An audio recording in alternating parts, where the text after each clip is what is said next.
오늘은 고린도후서 1장 21절 말씀부터 22절 말씀까지 다 같이 합독하시고 오늘은 성령의 기름 부음이라는 제목으로 말씀 인도하겠습니다. 고린도후서 1장 21절, 22절 한 목소리로 합독하겠습니다. 우리를 너희와 함께 그리스도 안에서 경고케 하시고 우리에게 기름을 부으신 이는 하나님이시니 저가 또한 우리에게 인치시고 보증으로 성령을 우리 마음에 주셨느니라. 아멘. 성경을 보다 보면 그리스도라는 말이 신약 성경에 굉장히 많이 나옵니다. 이 그리스도라는 말은 사실은 구약의 마시아흐라고 하는 기름 부음 받은 자라는 그 단어에서 온 단어입니다. 그래서 신약의 그리스도도 기름 부음 받은 자고요.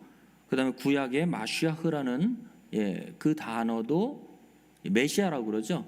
그 단어도 기름 부음 받은 자입니다. 그래서 한번 제가 준비한 그 표를 한번 보여주시면 감사하겠습니다. 자, 정리를 잠깐 그렇게 해놨는데요.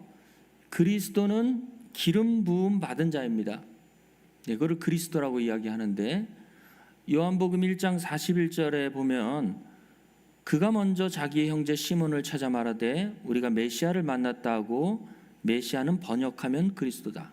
그래서 히브리어의 메시아는 헬라어의 그리스도라는 말과 똑같죠.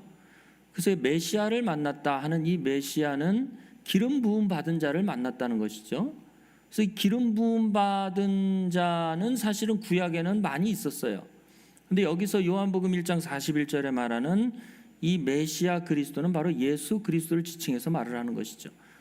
그래서 이 메시아 그리고 그리스도는 이 명사인데 여기서 지칭하는 메시아 그리스도는 바로 예수 그리스도를 특정해서 말을 하는 것이에요.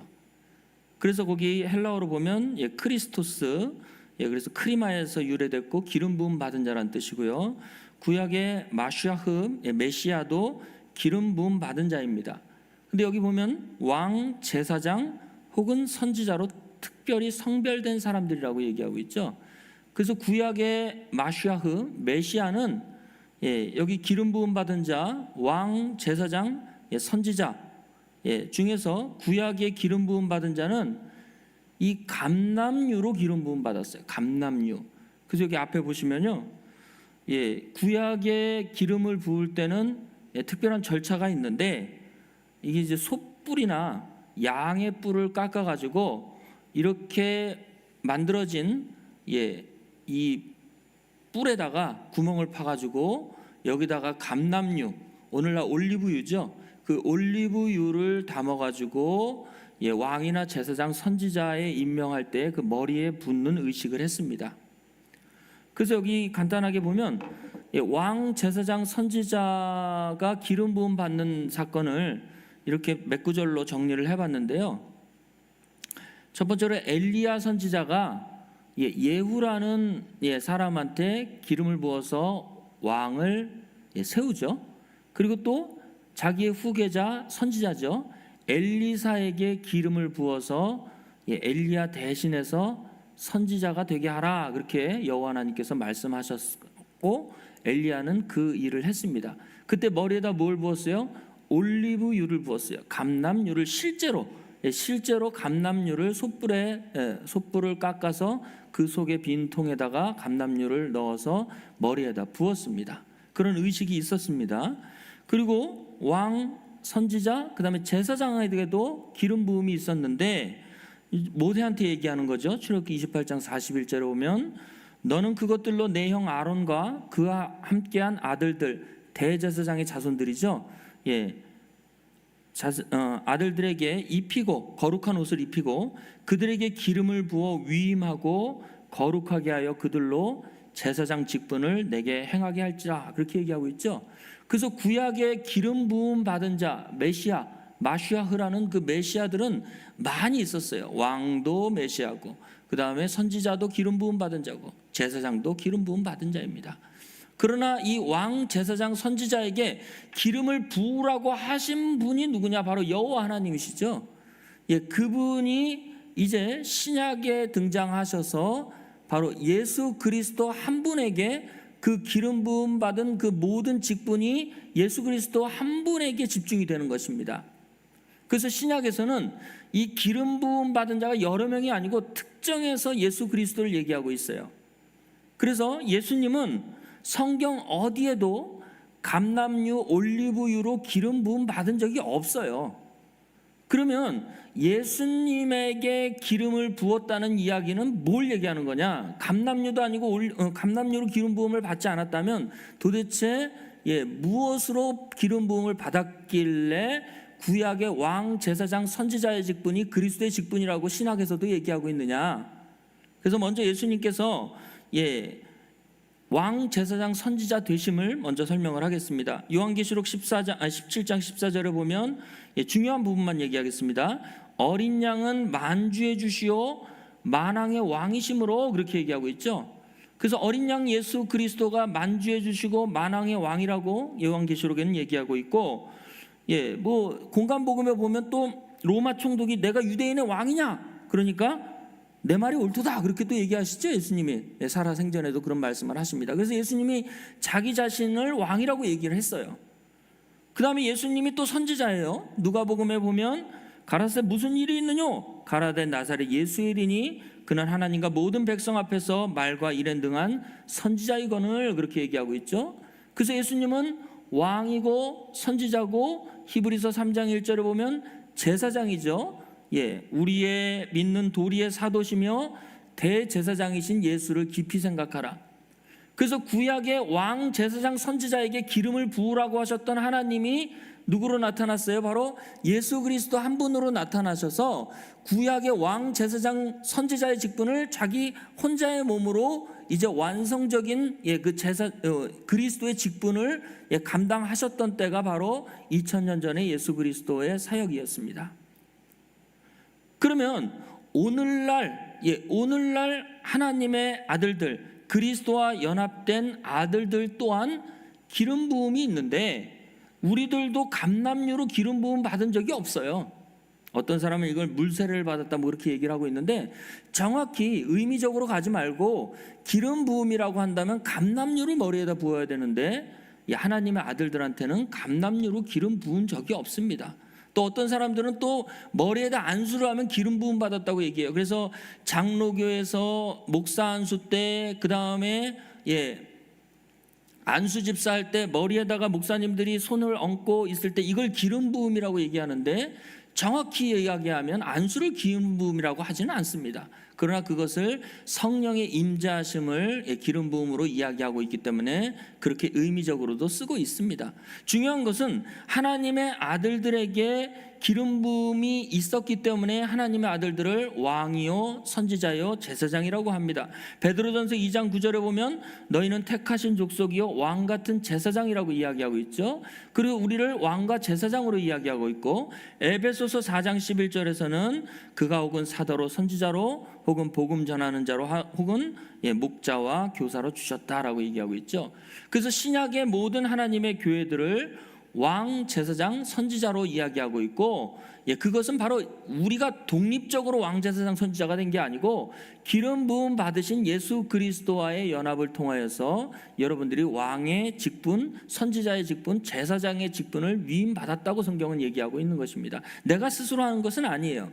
그래서 구약의 왕, 제사장, 선지자의 지파와 혈통으로 세 가지로 분리되었던, 왜냐하면 왕은 유다 지파고 제사장은 레위 지파였죠. 선지자는 여러 지파 중에서 택했는데 그렇게 출생적으로 혈통적으로 나누어졌던 그 세 가지로 분리되어졌던 그 그리스도의 사역이 신약에서는 예수 그리스도 한 분에게 성취가 되었고 그 이후로 주님과 연합되어진 자들에게 성령의 임재를 받은 그분의 교회들에게 맡겨지게 되어진 것입니다.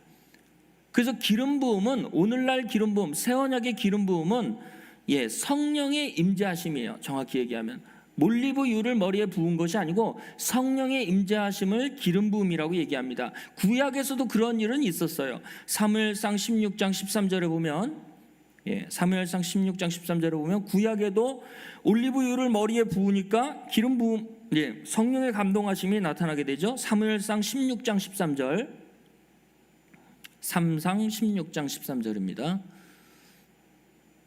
사무엘이 기름불을 취하여 그 형제 중에서 그에게 다윗에게 부었더니 이날 이후로 다윗이 여호와의 신에 크게 감동되니라. 그렇게 얘기하죠. 여호와의 신에 크게 감동되니라. 성령이 임한 거죠. 여호와의 신이 임했다는 것은 하나님의 영이 임했다는 것을 얘기하고 있습니다. 두 번째로 예수님도 감람료를 받지 않았으나 예수님 당시에도 사도행전 10장 38절을 보면 기름 부음 받은 것을 성령이 임재하셨다고 얘기하고 있습니다. 사도행전 10장 38절, 하나님이 나사렛 예수에게 성령과 능력을 기름 붓듯 하셨음에 그 기름 부음을 받으면 무슨 일을 해요? 저가 두루다니시며 선한 일을 행하시고 마귀에게 눌린 모든 자를 고치셨으니 이는 하나님이 함께 하셨음이니라. 그래서 예수님에게 기름 부음이 성령의 임재하심인데 그걸 통해서 예수님이 선한 일을 하시고 마귀에게 눌린 자들을 고치시고 그 일의 근거는 뭐다? 하나님이 함께 하셨다. 그러니까 성령과 아버지 하나님께서 함께 하셨다는 것을 알 수 있죠. 우리가 예수님이 세례 요한에게 세례를 받을 때에 하나님의 영이 예수님에게 임재했던 사건을 우리가 알 수 있습니다. 그래서 오늘 본문 말씀 보면 우리에게 기름 부음을 할 때에도 성령이 임재하셨다고 얘기하고 있습니다. 고린도후서 1장 21절, 22절 말씀, 오늘 본문 말씀이죠. 자, 우리를 너희와 함께 그리스도 안에서 경고케 하시고, 반드시 그리스도 안에서가 들어가야 되죠. 우리에게 기름 부으신 이는 사람이다? 사무엘이다? 아니요, 하나님이 여러분들에게 기름 부었습니다. 목사님들이 손을 5명이 얹어가지고 기름 부음 받은 게 아니고 여러분들은 전부 기름 부음을 받았는데 저가 또한 우리에게 인치시고 보증으로 성령을 우리 마음에 주셨느니라. 그래서 오늘날 기름 부음은 성령의 임재하심을 기름 부음이라고 말씀하고 계시는 것입니다. 그럼 아까 예수님께서 그냥 두세요. 사도행 10장 38절에 보면 38절 39절에 보면 예수님께서 기름 부음 받으셨을 때 하나님이 함께 하셨다고 얘기하고 있죠. 그래서 기름 부음의 결과는 하나님이 함께 하심입니다. 그래서 요한일서 2장 24절부터 27절 말씀 보겠습니다. 성령 하나님만 우리와 함께 계시는 것이 아니고 아버지 하나님까지도 우리와 함께 계심을 성경에서는 얘기하고 있는데, 요한일서 2장 24절부터 27절 말씀 보면 너희는 처음부터 들은 것을 너희 안에 거하게 하라. 처음부터 들은 것이 너희 안에 거하면 너희가 아들의 안과 아버지 안에 거하리라. 그가 우리에게 약속하신 약속이 이것이니 곧 영원한 생명이니라. 너희를 미혹해 하는 자들에 관하여 내가 이것을 너희에게 썼노라. 27절, 너희는 주께 받은 바 기름 부음이 너희 안에 거하나니, 그렇죠, 성령이 우리 안에 거하나니 아무도 너희를 가르칠 필요가 없고 오직 그의 기름 부음이 모든 것을 너희에게 가르치고 또 참되고 거짓이 없으니 너희를 가르치신 그대로 주 안에 거하라. 그렇죠, 하나님과 주님이 우리 안에 함께 계심의 상태가 이루어지게 되어지는 것이죠, 기름 부음을 통해서. 그런데 24절로 다시 올라가 보겠습니다. 그 기름 부음은 어떻게 우리에게 만들어지느냐, 어떻게 우리에게 임재하시느냐, 여기 나오죠. 처음부터 들은 것을 너희 안에 거하게 하라. 처음부터 들은 것이 너희 안에 거하면 너희가 아들의 안과 아버지 안에 거하리라. 그래서 이 처음부터 들은 것이 뭐냐? 요한일서는 요한일서에 답이 있는데 처음부터 들은 것은 바로 요한일서 1장 1절부터 2절에 나오죠. 처음부터 들은 것은 바로 태초부터 있는 생명의 말씀에 관하여 우리가 들은 바요, 눈으로 본 바요, 주목하고 우리 손으로 만진 바라. 이 생명이 나타나신 바 된지라. 이 영원한 생명을 우리가 보았고 증거하여 너희에게 전하였노니 이는 아버지와 함께 계시다가 우리에게 나타나신 바 된 자니라. 그렇게 얘기하고 있죠. 그래서 오늘날은 성령의 임재, 즉 기름 부음이 임해지는 그때가 언제냐? 이 처음부터 들었던 하나님의 말씀이 선포가 되어질 때 성령의 임재, 즉 기름 부음이 현실화가 되어지는 것입니다. 그래서 사도행전 10장 43절 44절에 보면 베드로 이 초대교회 당시에는 요한의 물세례만 받은 사람이 있고, 요한의 물세례는 받지 않았는데 성령 세례만 받은 사람이 있어요. 이게 막 혼재가 되어져 가지고 어느 사람은 성령 세례를 먼저 받고 그 다음에 물세례가 따라가고, 또 물세례 받은 사람이 성령 세례는 받지 못했는데 후에 성령 세례를 받게 되어지는 그러한 일들이 계속 반복되어지면서 나타나게 되어지는 것입니다. 이 사도행전 10장 43절 44절을 보면, 저에 대하여 모든 선지자도 증거하되 저를 믿는 사람들이 다 그 이름을 힘입어 죄사함을 받는다 하였느니라. 이게 말씀이죠. 이게 복음이에요. 복음. 이게 바로 베드로가 고넬료 가족들에게 했던 복음의 핵심이에요. 다시 얘기할게요. 저를 믿는 자, 바로 예수 그리스도를 믿는 사람들이 다 예수 그리스도의 이름을 힘입어 죄사함을 받는다, 이 말씀을 전했어요. 이게 바로 태초부터 있는 말씀이고, 이게 바로 하나님의 말씀이 선포가 되어질 때에 베드로가 이 말을 할 때에 성령이 말씀 듣는 모든 사람에게 내려오니, 그렇게 얘기하고 있죠. 그러니까 이 태초부터 있는 말씀을 들을 때에 고넬료 가정 사람들의 마음이 뜨거워지고 성령의 기름 부음이 임하게 되어지는 것이죠. 그래서 복음 중에 복음은 예수 구원하신다. 복음 중에 복음은 예수 구원하신다. 이게 오늘날 성령의 기름 부음이 임하는 때라고 성경은 얘기하고 있습니다. 두 번째로 기름 부음 받은 자를 성경에서는 은총, 은혜를 받았다.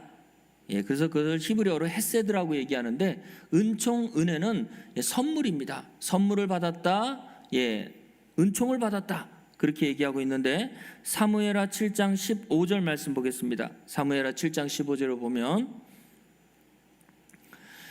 내가 내 앞에서 패한 사울에게서 내 은총을 빼앗은 것 같이, 이 은총이라는 단어는 헤세드라는 히브리어 단어입니다. 그래서 은총을 빼앗은 것 같이 그에게서는 빼앗지 아니하리라, 그렇게 얘기하고 있죠. 그래서 우리가 알다시피 사울이라는 사람은 여호와의 신이 임했어요.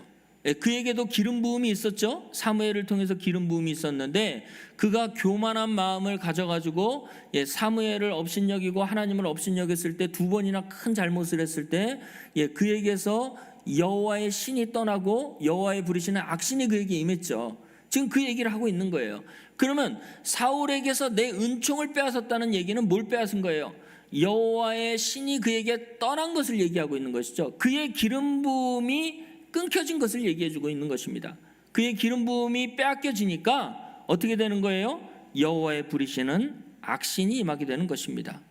그래서 사무엘상 16장 14절을 보면, 사무엘상 16장 14절을 보면 여호와의 신이 사울에게서 떠나고 여호와의 부리시는 악신이 그를 번뇌케 한지라. 그래서 그에게 은총을 빼앗지 않겠다. 사울에게서 내 은총을 빼앗은 것 같이 그에게서는 빼앗지 않겠다는 이 그는 누구냐? 바로 오늘날 하나님의 자녀들을 이야기하고 있고, 그 당시에서는 솔로몬을 얘기하고 있는데, 하나님의 은총이 떠나지 않는다는 것은 뭐가 떠나지 않는 거예요? 여호와의 신이 떠나지 않는다는 것이고, 새 언약으로 얘기하면 바로 성령이 우리에게 떠나지 않겠다는 그 보증을 미리 말씀해 주고 계시는 것이에요. 그래서 다락방순의 그 보혜사 성령을 우리에게 내려주시면 그 성령은 영원토록 우리와 함께 계시다고 얘기하고 있는 것이죠.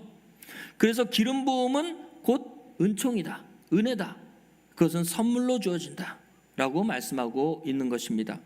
세 번째로 시편 133편 1절에서 3절 말씀 보면, 거기에서 기름 부음을 어떻게 이야기하고 있느냐? 형제가 연합하여 동거함이 어찌 그리 선하고 아름다운고, 머리에 있는 보배로운 기름이 수염 곧 아론의 수염에 흘러서 그 옷깃까지 내림 같고, 헐몬의 이슬이 시온의 산들에 내림 같도다. 거기서 여호와께서 복을 명하셨나니 곧 영생이로다. 1절 말씀부터 다시 보겠습니다. 자, 시편 133편 1절의 내용은 다윗의 시고, 다윗이 성전에 올라갈 때 불렀던 노래인데, 자, 여기 보면 형제가 연합하여 동거함이 어찌 그리 선하고 아름다운지, 이것을 비유를 얘기하기를 아론에게 그 관유 기름을 부었을 때 아론의 머리로부터 수염까지 뚝뚝뚝뚝 떨어지는 그 풍성한 은혜를 이야기하고 있는 거예요. 그 은혜는 무슨 은혜냐? 연합하여 동거함, 형제가 연합하여 동거함의 그 성령의 기름 부음의 은혜다, 그런 얘기예요. 그래서 그것을 헐몬의 이슬이 시온의 산들에 내린같도다, 거기서 여호와께서 복을 명하셨나니 영생이로다, 그렇게 얘기하고 있죠. 그래서 찾아보니까 헐몬산은 북쪽에, 이스라엘 북쪽에 위치해서 습기와 이슬이 많다고 그럽니다. 실제로 헐몬의 이슬이 굉장히 많은 지역이라고 얘기하고 있어요. 그래서 그것을 비유로 얘기한 것이죠. 그래서 시온산에 임하는 것처럼 형제의 연합 속에 하나님의 은혜가 임한다는 것을 기름이 흘러 넘친다라고 표현을 한 것이죠.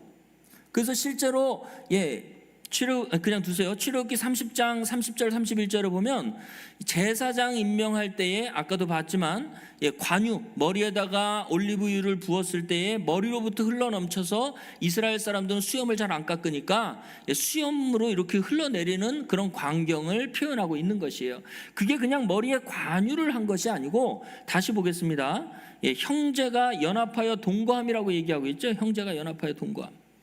그래서 형제가 연합하여 동거한다는 것은, 이것은 그냥 형제 간의 우애를 얘기하는 거일 수도 있어요. 근데 거기 보면 복을 명하셨나니 영생까지 연결이 되잖아요. 그렇죠? 그래서 형제가 연합하여 동거했다는 것은 바로 누굴 얘기하느냐? 주님과 우리와의 연합 사건, 혹은 교회와 교회와의 연합을 이야기하고 있는 것이다. 그래서 성경에서는 이 형제를 히브리서 2장 11절 말씀, 우리가 잘 아는 구절이죠. 한번 찾아보겠습니다. 거룩하게 하시는 자와 거룩하게 함을 입은 자들이 다 하나에서 난지라. 그러므로 형제라 부르시기를 부끄러워 아니하시고. 누가 형제라고 부른 거예요? 거룩하게 하시는 예수님이 우리를 형제라고 부른 거죠. 먼저 주님이 여러분들을 형제라고 부른 거예요. 그렇죠. 형제라 부르시기를 그랬잖아요. 그렇죠. 거룩하게 하시는 그분이 우리를 형제라고 부르신 것이죠. 그래서 형제가 동거함이, 그렇죠? 형제가 연합하여 동거함이 어찌 그리 아름다우고 선한 거, 그렇게 얘기하고 있죠. 그것을 기름 부음에 표현하고 있고, 그렇게 동거함의 결과가 뭐예요? 영생이다라고 얘기하는 것이죠. 그래서 예수 그리스도가 여러분들을 형제라고 이야기하고, 그분이 우리와 함께 동거한다는 것은 몸밖에 동거하는 것이 아니고 우리와의 연합을 통하여서 동거함이 되어지는데, 요한복음 3장 16절 유명한 구절이죠. 그렇게 동거하게 되어지면 복을 명하셨나니 영생하는 사람이 되어지는 것이죠. 하나님이 세상을 이처럼 사랑하사 독생자를 주셨으니, 거룩하게 하시는 자 바로 예수 그리스도 우리에게 주셨으니, 이는 저를 믿는 자마다 멸망치 않고 영생을 얻게 하려 하심이니라, 그렇게 얘기하고 있죠. 그래서 먼저 주님이 우리를 형제라고 부르시고 우리와의 연합 사건을 통해서 우리에게 영생을 얻게 하신 내용을 기름 부음이 우리에게 임했다라고 이 시편에서는 표현하고 있는 것입니다. 또 우리와 교회 사이도 될 수 있어요. 고린도전서 1장 30절 말씀 보겠습니다. 고린도전서 1장 30절을 보면, 너희는 하나님께로부터 나서 그리스도 예수 안에 있고, 예수는 하나님께로 나와서 우리에게 지혜와 의로움과 거룩함과 구속함이 되셨으니, 기록된 바 자랑하는 자는 주 안에서 자랑하라 함과 같게 하려니라. 그래서 형제들아, 그렇게 나오는 거예요. 그래서 형제들은 바로 누구로부터 나온 거예요? 하나님께로부터 나서 예수 그리스도 안에 있는 자들, 현재 지금 그렇게 되어져 있는 자들을 바로 형제의 동거함이다라고 얘기하고 있는 것입니다. 그게 영생을 소유한 자들의 집단이에요. 집단이라는 말이 조금 표현이 이상한가요? 모임이에요, 모임. 그래서 그것을 조그맣게 나오면 여러분들 한 사람 한 사람이고, 그것을 조금 더 크게 얘기하면 한 가족이 될 수도 있는 거고, 또 더 크게 얘기하면 한 교회가 될 수도 있고, 교단이 될 수 있고, 총회가 될 수 있고, 또 대한민국의 기독교인들 전체가 될 수 있고, 지구상의 모든 그리스도를 머리로 하고 몸된 교회들의 연합체로도 얘기할 수 있는 것입니다. 그러면 우리가 기름 부음 받은 자로서 이제 해야 될 일이 무엇일까요? 예수님은 마귀에게 눌린 자들을 고치고 선한 일을 행하시는 그런 일들을 했고, 우리도 역시 마찬가지인데, 성경에서는 증거의 사역을 우리에게 맡기셨어요. 증거하는 사역. 그 증거한다는 것은 내 안의 증거를 얘기하는 것입니다. 그래서 이것을 구약에서도 스가랴서 4장 8절부터 14절 말씀 보면 이렇게 나오는데, 이 스가랴서 4장 8절부터 14절은 표면적으로 역사적으로 이야기하면 여기에서 기름 발리운 자 둘은 바로 대제사장 여호수아와 총독 스룹바벨을 얘기하고 있습니다. 그러나 이것은 신약으로 얘기하면 하나님의 교회들로 대변될 수 있는 그런 이중적인 그런 의미를 가지고 있는 성경 구절입니다. 스가랴서 4장 8절부터 보겠습니다. 여호와의 말씀이 또 내게 임하여 가라사대, 스가랴한테 임했죠. 스룹바벨의 손이 이전에 지대를 놓았은즉 그 손이 또한 그것을 마치리라 하셨나니 만군의 여호와께서 나를 너희에게 보내신 줄을 내가 알리라 하셨느니라. 작은 일의 날이라고 멸시하는 자가 누구냐? 이 일곱은 온 세상에 두루 행하는 하나님의 눈이라. 다림줄이 스룹바벨의 손에 있음을 보고 기뻐하리라. 내가 그에게 물어가로되 등대 좌우에 두 감람나무는 무슨 뜻이니까 하고 다시 그에게 물어가로되 금기름을 흘러내는 두 금관 옆에 있는 이 감람나무 두 가지는 무슨 뜻이니까? 그가 내게 대답하여 가로되 내가 이것이 무엇인지 알지 못하느냐? 대답하되 내 주여 알지 못하나이다. 가로되 이는 기름 발리운 자 둘이니 온 세상에 주 앞에 모셔섰는 자들이다. 그렇게 얘기하고 있죠. 그래서 역사적인 사건은 있어요. 근데 중요한 것은 14절에 보면 이 기름 발리운 자 둘, 이 둘은 바로 새 언약의 바로 예수 그리스도와 연합된 하나님의 교회들을 얘기하고 있는 거예요. 상징적으로 이 사람들이 뭐냐? 온 세상에 주 앞에 모셔서서 마치 성전의 두 기둥처럼 모셔서서 이제 마지막 때에 증언하는 자들이에요. 증언하는 자들. 같은 본문의 똑같은 내용은 아닌데 그래도 참고삼아 이 사건을 요한계시록에서도 비슷하게 얘기한 구절이 있는데 요한계시록 11장 1절 말씀부터 보면 또 내게 지팡이 같은 갈대를 주며 말하기를 일어나서 하나님의 성전과 제단과 그 안에 경배하는 자를 청량하라. 아까 다림줄로 청량하라고 그랬죠. 성전 밖 두 증인에게 권세를 주리니 저희가 굵은 베옷을 입고 1260일을 예언하리라. 그렇게 얘기하고 있죠.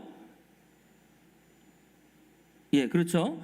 그래서 2절을 제가 안 읽었네요. 성전 밖 마당은 청량하지 말고 그냥 둬라. 이것은 이방인에게 주었은즉 저희가 거룩한 성을 42달 동안 짓밟으리라. 내가 나의 두 증인에게 권세를 주리니 저희가 굵은 베옷을 입고 1260일을 예언하리라. 이는 이 땅에 주 앞에 섰는 두 감람나무와 두 촛대니 요한계시록에서 촛대가 나오죠.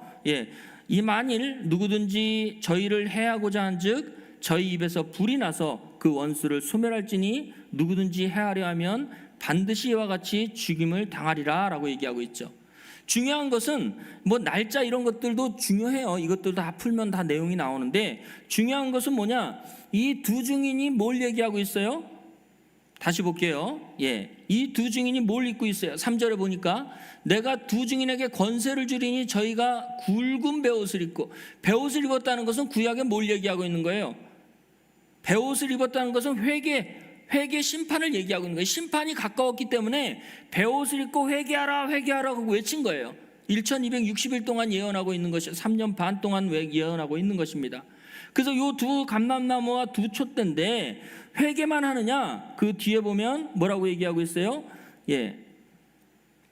그 뒤에 보면 5절 말씀 보겠습니다. 만일 누구든지 저희를 해하고자 한즉 저희 입에서 불이 나서 그 원수를 소멸할지니 누구든지 해하려 하면 반드시 이와 같이 죽임을 당하리라. 그러면서 이 두 증인이 죽죠. 죽었는데 그곳을 애굽이라 하고 예수님께서 달려 돌아가신 그곳이라고도 얘기하고 있습니다. 그렇죠? 그런 내용들이 쭉 뒤에 나와요. 그래서 이 증인들이 뭘 얘기하느냐? 바로 심판만 이야기하는 것이 아니고 바로 영생과 구원의 십자가 사건을 얘기하고 있는 것이에요. 십자가 사건을 얘기하고 있습니다. 하나님께서는 심판하시기 위해서 우리를 남겨두시거나 심판하시기 위해서 이 사람들을 계속 그 심판에 아무 구원도 없이 심판의 그 터널 안에 심판의 그 권세 안에 놓이게 하시는 분은 아니에요. 거기서 반드시 구원할 구원자를 늘 예비하고 있는데, 이 요한계시록 11장에서는 바로 예수 그리스도를 증언하는 사람들의 사역이라고 이 앞뒤 문맥을 쭉 보면 나오고 있는 것입니다. 그래서 이것을 마지막 때라고 얘기하고 있어요. 마지막 때의 두 증인같이 이제 우리도 하나님의 성전에 두 감람나무, 기름 발리운 자, 이 감람나무 같은 우리가 되어져서 하나님의 복음을, 하나님의 말씀을 전파하고 또 회개와 그 다음에 심판을 외치는 자들이 되어야 될 줄 믿습니다. 말씀을 마무리하겠습니다. 다시 본문으로 가볼게요. 처음에 읽었던 고린도후서 1장 21절 22절 말씀 다시 읽고 마치겠습니다. 자, 우리를 너희와 함께 그리스도 안에서 경고케 하시고 우리에게 기름 부으시는 누구다? 하나님이시니 저가 또한 우리에게 인치시고 보증으로 성령을 우리 마음 가운데 주셨느니라 라고 얘기하고 있습니다. 중요한 것은 하나님의 인치심을 받은 여러분들에게서는 우리 마음 가운데 누가 계셔요? 바로 성령 하나님이 내주하고 계시는 것입니다. 그 성령 하나님은 아까 우리가 찬양 불렀던 찬양에 보면 보혜사 성령에 대한 내용이 있죠. 요것만 우리 읽고 찬양 읽고 마치겠습니다. 보혜사 성령에 관한 찬양. 준비가 안 됐나요 혹시?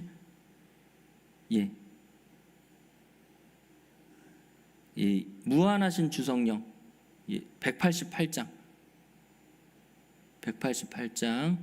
무한하신 주성령. 자, 여기에 답이 다 있죠. 보면 무한하신 주성령 우리의 어두운 성품에 생명을 빛을 주소서 보혜사시여. 그 다음 또 볼게요. 우리 죄를 씻으고 피곤한 자에게 힘주며 잃은 양을 찾으소서 보혜사시여. 그러니까 보혜사가 찾는데 보혜사와 연합된 우리가 그 일을 해야 된다는 것이에요. 3절 볼게요. 우리 마음의 평안을 이슬같이 내리사, 헐몬의 이슬같이 내리사, 똑같은 얘기예요. 열매 맺게 하소서 보혜사시여. 우리의 연약함 탄식하며 도우사, 이거는 로마서에 나오는 내용이죠. 우리를 위해서 성령이 간구하심에 대한 내용이에요. 우리를 위해서 비소서 보혜사시여. 5절 예수님의 말씀을 따라서 아버지라고 부름은 밝히 가르치소서 보혜사시여. 그러니까 보혜사가 우리에게 임하면 우리가 하나님을 아바 아버지라 부를 수 있다는 내용이죠. 마지막 6절 영생하는 인침표 기업 얻을 증거니 천국까지 인도해 주소서 보혜사시여. 이렇게 나오고 있죠. 그래서 이 성령의 임재하심을 이렇게 다각도로 무한하신 주성령에 잘 표현하고 찬양을 마무리하게 되어지는 것입니다. 한 주간도 성령의 기름 부음을 받은 여러분들이 주님과 함께 이러한 삶을 살게 해주시기를 주의 이름으로 축원합니다.